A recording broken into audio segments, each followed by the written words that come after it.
Hello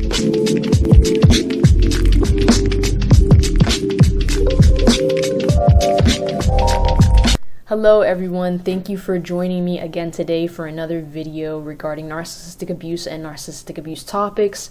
Again, this is Stay Away from Narcs. I appreciate you spending time today and hitting that button to listen to these videos.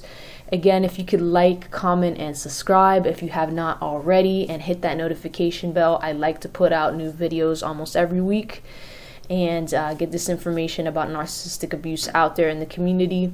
So again, today's topic is going to be regarding the 3 reasons why the narcissist may choose to discard you and or scapegoat you. And I'm going to get a little bit specific into each of these 3 reasons here for this, from my point of view and from what I've heard from others also out there, and give maybe some examples from what I've seen. So let's get right into it. So the first reason the narcissist will discard and or scapegoat you. And again, I'm going to put a disclaimer out there. It's not in every case that the narcissist is going to discard you, but this is just in the cases that, or scapegoat you for that matter. But this is just in the cases that people want to understand, why or reasons that narcissist scapegoated and or discarded you. And it could be maybe they just discarded you and maybe they didn't scapegoat you, and again it could be they are discarding you and scapegoating you. In my personal experience, they scapegoated me and then they discarded me. Really just the reasons why they do the discarding, they do the scapegoating, from my point of view and perspective.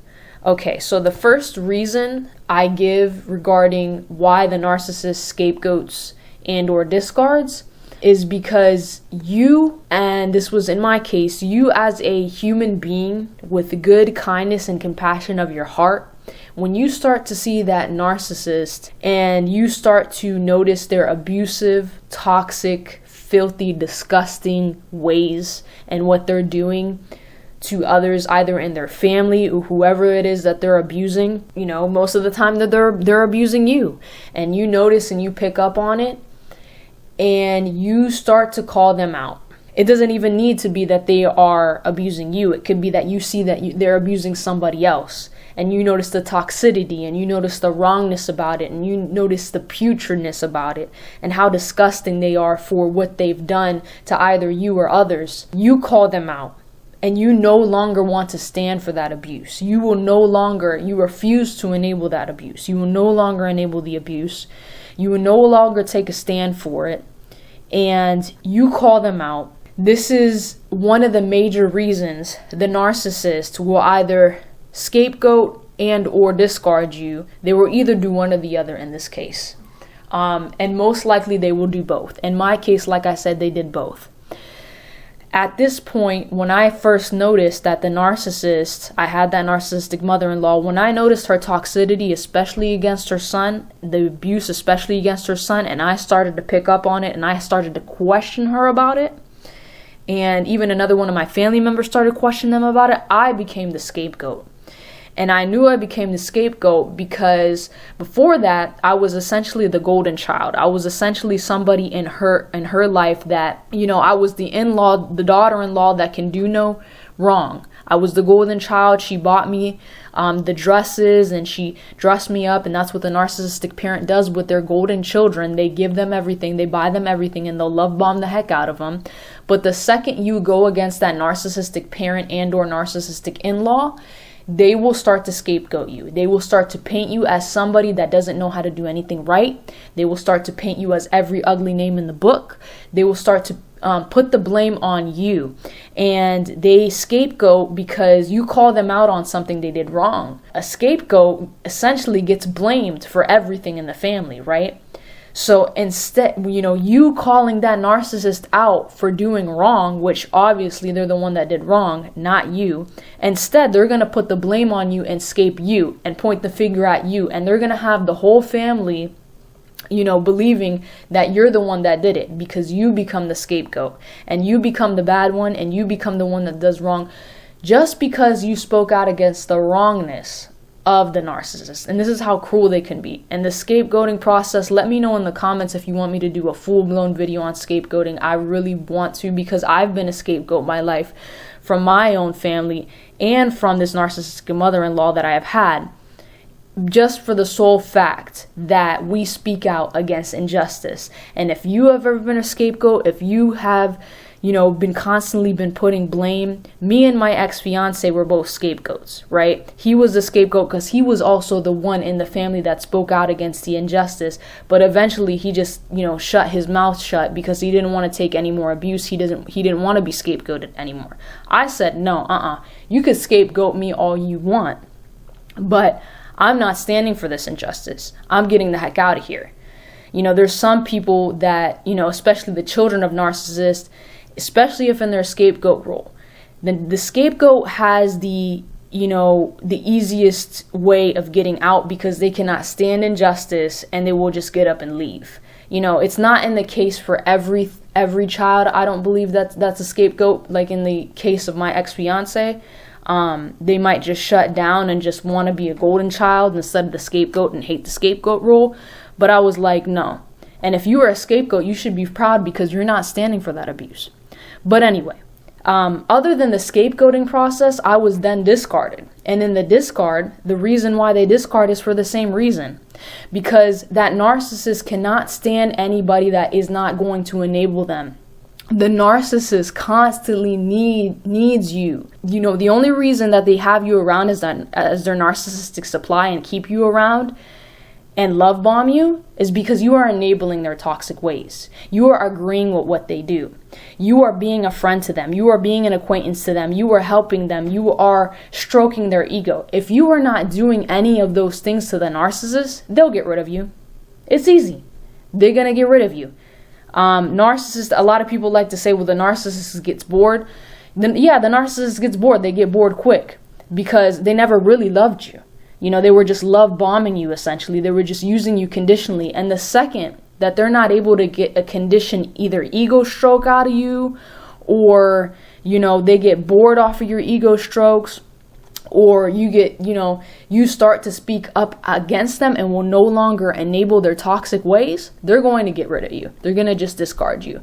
I'm not saying 100% of the time this is the case, but the majority of the time, the major reason you're going to get discarded is because you're speaking out against their toxicity, you're not ego stroking them, you're not enabling their toxic mess, and you take a stand against it. Okay? So number 2, the second reason why we usually get discarded and scapegoated by the narcissist is, and I believe this second reason goes more in the line of whether the narc is discarding you rather than just scapegoating you. The narc also, another reason that they're going to scapegoat you and discard you is to get an emotional response out of you. Because again, narcissistic supply. Narcissists love drama. They feed off of low-level energy drama. They feed off of the power they feel when they get some type of emotional response out of you. Like, for example, if, they say, oh, I'm breaking up with you. And obviously, if you're madly in love with this narc, because you don't already know that they're a narcissist or anything like that, you've been love bombed, you've been trauma, bonded with them, and they're just randomly like, oh, I'm breaking up with you, I can't stand you anymore, blah, blah, blah. They're going to get an emotional response out of you, especially if you're in love with them. You're either going to start crying, you're going to keep, asking for excuses, you may even get on your knees and beg the narc. They're going to get some type of emotional response out of you, and that's what they're looking for. They're looking for you to beg them, you to plead them, you to cry for them.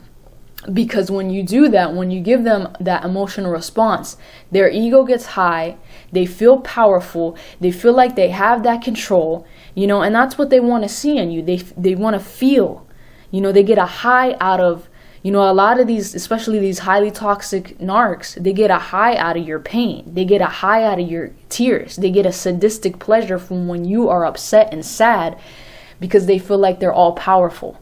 And that's the gruesomeness and the ugliness of the narcissist, is when they want that emotional, response. And they'll be like, yeah, babe, we're breaking up. I've had enough of you. and like the second that y'all break up, say they won't talk to you for 2 weeks, and you're like texting them nonstop, stop begging them, and they're getting the pleasure out of it. They're getting narcissistic supply because it's all drama to them. It's all feeding their low level energy, and it's giving them the power of being like, yeah, I can play with this person's emotions all day, man. And they don't feel anything for you. They just want an emotional response from you because they feel like they're the all-powerful there. And that's just the disgustingness of the narc. Okay, and so the last, third and final reason why the narcissist will discard you, and this is not necessarily for scapegoating. Again, this is more on the discard side. Why they, in my opinion, is to test your loyalty, right? And this goes with the second reason also. They're going to want to test how loyal you are. So maybe they'll try to get rid of you. Maybe they'll like, I'll give you an example from my ex-fiance, right? He was at the point where he had enough from his narcissistic mother because I was about to leave him, and he got extremely scared. And he got real upset with his mom. And obviously, when his mom started to lose control of him, she panicked, she raged at him, and she ended up throwing him out the house. Essentially, what she did was discarded him, right? She made it seem like, you're nothing to me, get the hell out of my face, get out of my house. She threw him out of the house. She discarded him like he was nothing.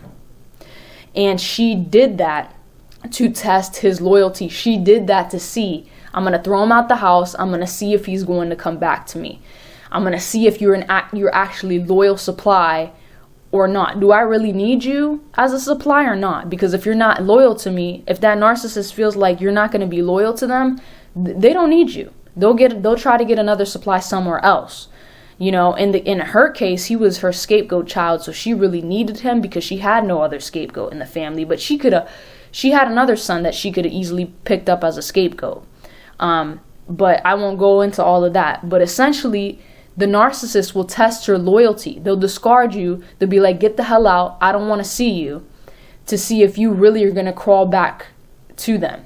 To test your loyalty. Because if you do come back, that means you're still a good supply. You're still somebody that they can rely on. And they'll love bomb you all over again when you do come back because you were loyal. Right? You came back. Even though the narcissist knows that you know how gruesome they were to you, how messed up they were to you, how bad they were to you, but you still come crawling back. And that obviously is loyalty. And the narcissist dwells off of their loyalty. They love that. And that's another reason why they discard you, is to test the loyalty and to test to see. Because again, if you're not loyal, you're not a good narcissistic supply. So those are just, in my opinion, the three main reasons you will get scapegoated and or discarded by the narcissist, whether it's the narcissistic mother or the mother-in-law or any narcissist in general. So again, if you have any other questions or comments, leave them down in the comment section below. I really appreciate your time. Hit that like button if you liked it. And if you have any other suggestions for videos and topics that you want to hear of the narcissistic mother-in-law or, whatever regarding narcissistic abuse, just please let me know in the comment sections below. I'm going to be taking suggestions from you guys to see the videos that I'm going to make within the next few weeks. So please go ahead. I'm willing to do whatever you guys throw at me. So thank you again. Like, comment, and subscribe. Hit that notification bell for updates. I love y'all. See you into the next video. Have a blessed day.